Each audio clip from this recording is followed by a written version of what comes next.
അപസ്മാരം എന്നതാണ്. അപസ്മാരം ഉണ്ടാവാൻ പല കാരണങ്ങളും ഉണ്ട്. അത് ചിലപ്പോൾ നമുക്ക് പെട്ടെന്ന് ഹൈപ്പോഗ്ലൈസീമിയ അല്ലെങ്കിൽ ഷുഗറിന്റെ അളവ് കുറയുക, അല്ലെങ്കിൽ ശരീരത്തിലുള്ള ലവണങ്ങൾ, അതായത് സോഡിയം പൊട്ടാസ്യത്തിൽ ഇംബാലൻസ് ഉണ്ടാവുക, അല്ലെങ്കിൽ തലച്ചോറിൽ ഇൻഫെക്ഷൻ, അത് വൈറൽ അല്ലെങ്കിൽ മെനിഞ്ചൈറ്റിസ് അങ്ങനെ പോലുള്ള ഇൻഫെക്ഷൻ വരുമ്പോൾ, അല്ലെങ്കിൽ ഉറക്കക്കുറവ് കാരണം ഉണ്ടാവാം. കുഞ്ഞുങ്ങളിൽ ഇത് കണ്ടുവരാറുണ്ട്. 5 വയസ്സിന് താഴെയുള്ള കുട്ടികൾക്ക് പനി ഉണ്ടാവുമ്പോൾ, വളരെ ഹൈ ടെമ്പറേച്ചർ വരുമ്പോൾ അത് ഒരു ഫെബ്രൈൽ ഷീസർ എന്ന് നമ്മൾ പറയും.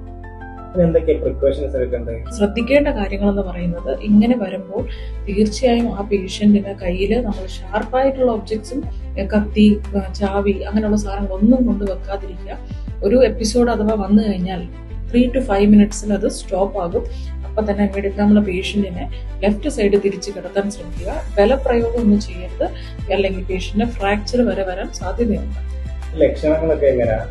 ലക്ഷണങ്ങൾ ആ സമയത്ത് ചിലപ്പോൾ ബോധക്ഷയം, അൺകോൺഷ്യസ് ആവാം പേഷ്യന്റ്. അതല്ലെങ്കിൽ വായിക്കൂടെ നൊര വരാം, അല്ലെങ്കിൽ കൈകാലിട്ട് അടിക്കുക, അല്ലെങ്കിൽ അറിയാണ്ട് മൂത്രം അല്ലെങ്കിൽ മലം പോകാനും സാധ്യതയുണ്ട്. അപസ്മാരം ഉണ്ടാകുമ്പോൾ എന്തൊക്കെയാണ് നിങ്ങളുടെ സിംറ്റംസ്, അത് എത്ര തവണ ഉണ്ടാകുന്നുണ്ട്, എപ്പോൾ ഉണ്ടാകുന്നു, അത് എത്ര നേരം നീണ്ടു നിൽക്കുന്നു, ഇതെല്ലാം വളരെ ഇമ്പോർട്ടന്റ് ആണ്.